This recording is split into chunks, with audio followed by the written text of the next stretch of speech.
Okay, तो heading डाल लेना है condition for solvability of linear equation.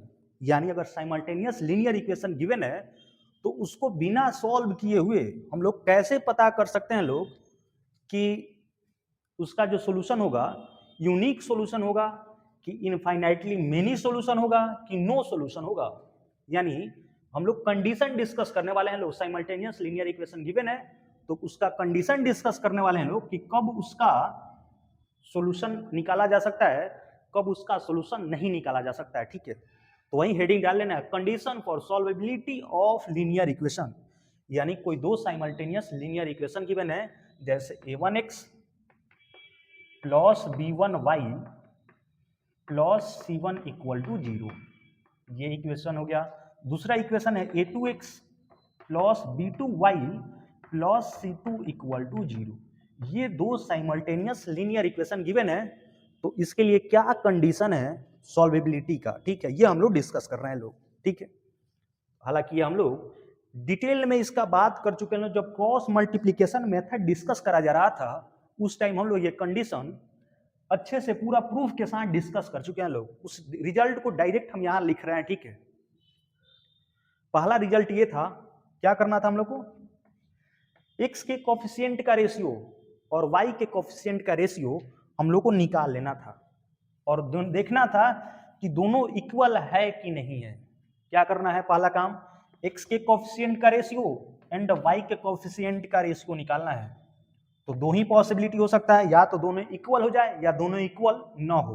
यही तो दो पॉसिबिलिटी है, इसके अलावा क्या बन सकता है पॉसिबिलिटी, कुछ नहीं।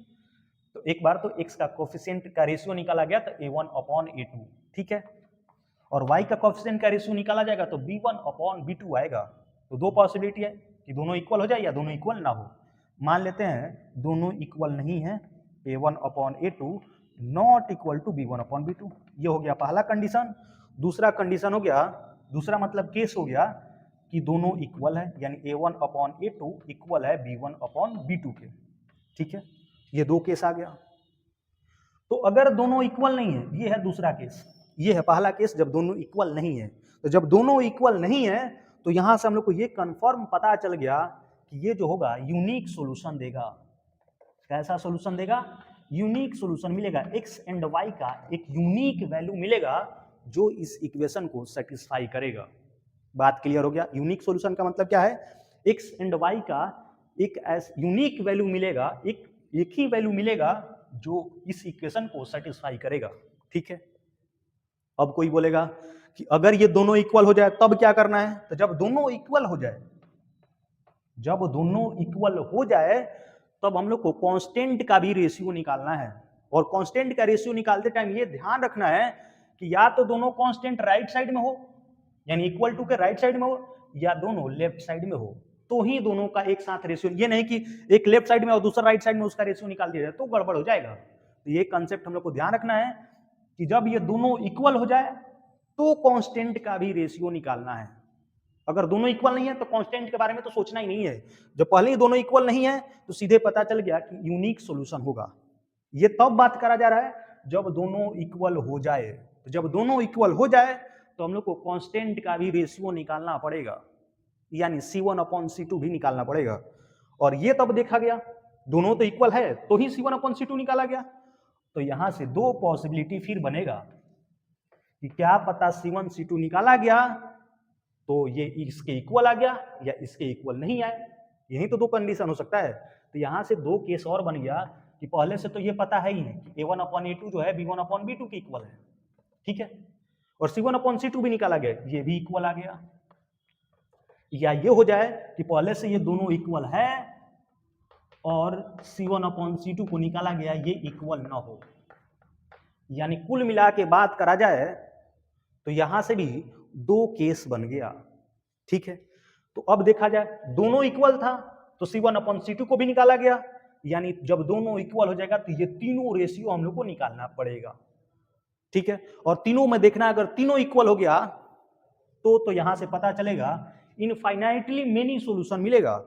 इनफाइनाइटली मेनी सॉल्यूशन हो गया, x एंड y का इनफाइनाइट वैल्यू मिलेगा जो ये दोनों इक्वेशन को सेटिस्फाई करेगा। तो जब ये तीनों इक्वल हो गया तो इस केस में क्या होगा, इनफाइनाइटली मेनी सॉल्यूशन होगा। क्यों इनफाइनाइटली मेनी सॉल्यूशन होगा? तो इसका बात हम लोग अच्छे से डिस्कस कर चुके हैं लोग, क्रॉस मल्टीप्लिकेशन मेथड जब डिस्कस कर रहे थे लोग, तो उस टाइम अच्छे से ये कंसेप्ट को डिस्कस करा जा चुका है, ठीक है, कि क्यों इस केस में ये जब तीनों इक्वल होगा तो इनफाइनाइटली मेनी सॉल्यूशन क्यों हो जाएगा। ऐसे थोड़ी है कि कहीं से कोई आया बोल दिया और इस बात को मान लिया गया, नहीं, इसको हम लोग पूरा अच्छे से डिस्कस कर रहे हैं लोग कि जब तीनों इक्वल हो जाता है तो इनफाइनाइटली मेनी सॉल्यूशन क्यों हो जाता है, ठीक है। और ये दोनों इक्वल है, तीसरा इक्वल नहीं है, तो यहां से नो सॉल्यूशन मिला, क्या? नो सॉल्यूशन, ठीक है। तो यहां से हम लोग को पास 3 रिजल्ट ध्यान रखना है। पहला रिजल्ट, जब दोनों बराबर नहीं है तो C1 से अपॉन C2 के बारे में सोचना ही नहीं है। जब दोनों बराबर नहीं है तो यूनिक सॉल्यूशन हो गया, और जब दोनों बराबर है, जब दोनों बराबर है तो C1 अपॉन C2 भी निकाला गया, और तीनों बराबर हो गया तो इनफाइनाइटली मेनी सॉल्यूशन। दोनों बराबर है, तीसरा बराबर नहीं है C1 अपॉन C2 के, तो नो सॉल्यूशन मिला। यानी हम लोग को कितना कंडीशन याद रखना है? ये तो पहला कंडीशन, ये दूसरा कंडीशन और ये तीसरा, ठीक है। ये तीनों कंडीशन याद रखना है, इसका यूज हम लोग बहुत सारा क्वेश्चन सॉल्व करने में करेंगे, ठीक है। यानी इसकी हेल्प से हम लोग को ये पता चल जा रहा है ना, ये सिर्फ इक्वेशन के कोफिशिएंट का रेशियो निकालने से ये पता चल जा रहा है कि इसका कितना सॉल्यूशन होगा, यूनिक सॉल्यूशन होगा कि इनफाइनाइटली मेनी सॉल्यूशन होगा कि नो सॉल्यूशन होगा। बिना इक्वेशन को सॉल्व किए हुए सिर्फ इस कोफिशिएंट के रेशियो से पता चल जा रहा है कि क्या मतलब कहानी होने वाला है, ठीक है।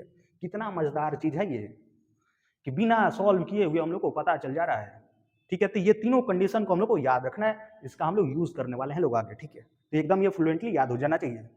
और एक चीज इसमें और डिस्कस करा गया था, कंसिस्टेंट एंड इनकंसिस्टेंट इक्वेशन।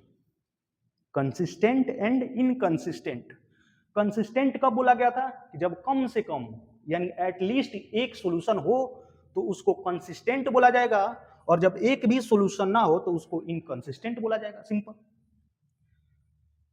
तो इक्वेशन को देख के हम लोग ये भी बता सकते हैं लोग कि ये कंसिस्टेंट है कि इनकंसिस्टेंट है, रेशियो निकाल के पता चल जाएगा। अब जब ये दोनों इक्वल नहीं है तो यूनिक सॉल्यूशन है, मतलब एक सॉल्यूशन मिल रहा है, तो जब एक सॉल्यूशन मिल ही जा रहा है तो ये केस में तो कंसिस्टेंट हो जाएगा, ठीक है।